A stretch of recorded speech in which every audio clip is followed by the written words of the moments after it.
With regards to animal rights, there is a lot of emphasis on the camera footage, displaying cruelty and exploitation. On top of that, and by extension, there is also talks of health and environmental impacts. Then there's the solution, veganism. As the majority of the population has displayed, there is willful ignorance, dishonesty, and egoism. I understand those positions.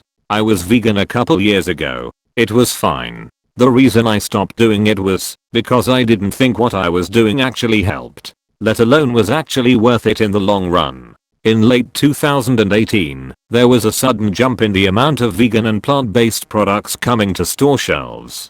I remember having bags of groceries filled with these new vegan products because I went back to vegetarianism shortly after meat almost killed me. Over that time, I mostly forgot about the horrors of animal agriculture. In January of 2020, I was strongly considering going plant-based for health reasons. But I accidentally came across a post in the Pokemon subreddit, of all places, that was brigading to troll PETA.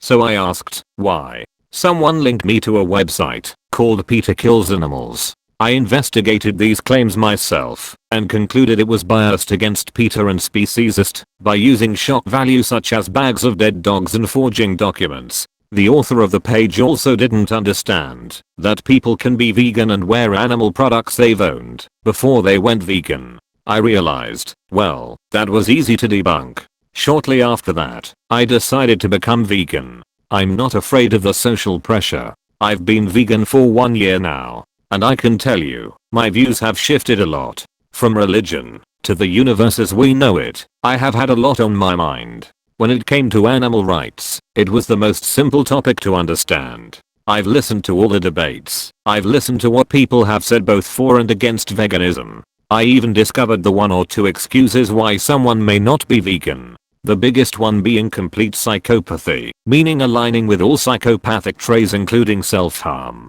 Which means over 95% of the human population should be vegan, because they lack the psychopathic traits, since it is their moral obligation to do so. Animal rights isn't just about non-human animals. It's about humans too. It may be too much to go into, but I'll sum it up as, there are problems that arise as a result of exploiting and murdering animals. Even if you don't care about non-human animals, you have a moral obligation to help your fellow humans, help their health, help the environments around them. The other argument against going vegan would be an eating disorder. I don't understand the psychology and physical aspects of an eating disorder. I do know that people who need to consume high amounts of calories should consume meat to keep their weight up. If they can find vegan alternatives, please use them. In all my time of arguing, I realized the most effective use for ethics is actually one that everyone can understand.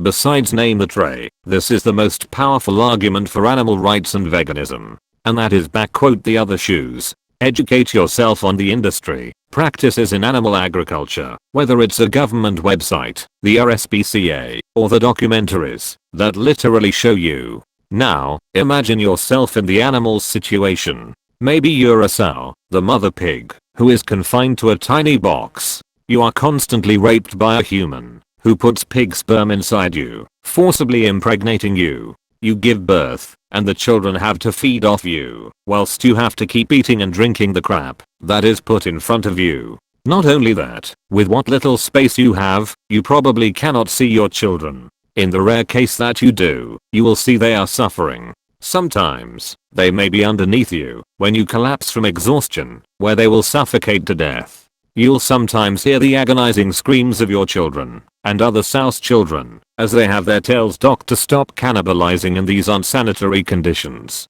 The testicles of males are chopped off, all without anesthetic, and then their teeth are pulled out. Would you want to live through that? If not, why would you pay for it? Right now, that is happening to millions of pigs all over the world as we speak. Other industries have similar practices. To those about to say, but that's a specific situation, and it doesn't happen in my country.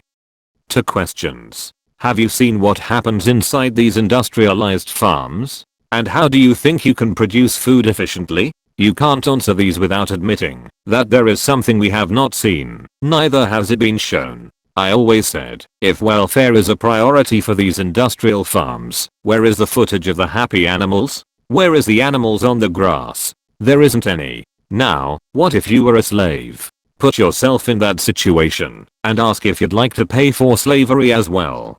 To be used without consent and treated back humanely despite the overwhelmingly negative consequences of serving one who holds dominance over you is immoral.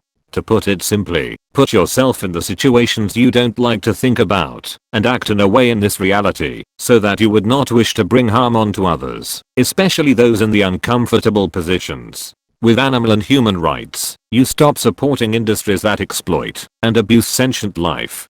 To do that, you go vegan, you buy cruelty free, and you do the least amount of harm possible, and don't make excuses to support it when it isn't necessary for you to do so. A simple way of minimizing harm is the consequentialist position, where consequences are the first and foremost issue in a topic, hence why you can't humanely rob a store. But in using the consequentialist position, you also have to use the opposite, which is a greater good. If the positives come with overwhelming negatives, it is not ethical. Animals deserve the right to live, free from oppression. In any rights discussion, the question is not is there another solution that allows me to continue feeling good. The question is, if you were in their situation, would you want to suffer? And how can you avoid suffering to the best of your abilities? If it isn't clear now, you have a moral obligation to take up the lifestyle of not just veganism, but the lifestyle where you favor truth, great goods and lesser evils, and as a whole, being critical when faced with opposition. You are the moral agent of these situations. You choose whether to exploit, abuse, and kill. You have only two options of dealing with it. Do or do not.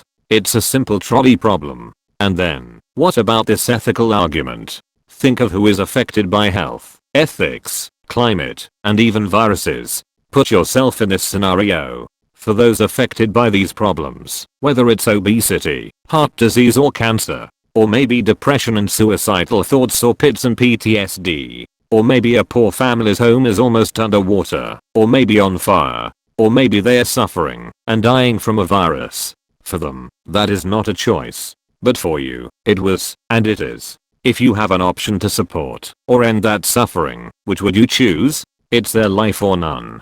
Remember, how would you act in their situation? Would you like to burn, choke to death on smoke, melt from the outside, feeling harrowing amounts of suffering? The empathy you feel for another sentient being is such a simple concept. I watched a lot of footage online between human and non-human animal deaths, and the way each of them dies just gets to me. It's sad and scary in many ways. The reason I'm not an outspoken racist despite seeing all this stuff on different sites where hatred manifests is because I favor truth. The words you'll hear from me that you won't hear from a hateful person is emotion is irrelevant. We can appeal to our senses with every point I've said.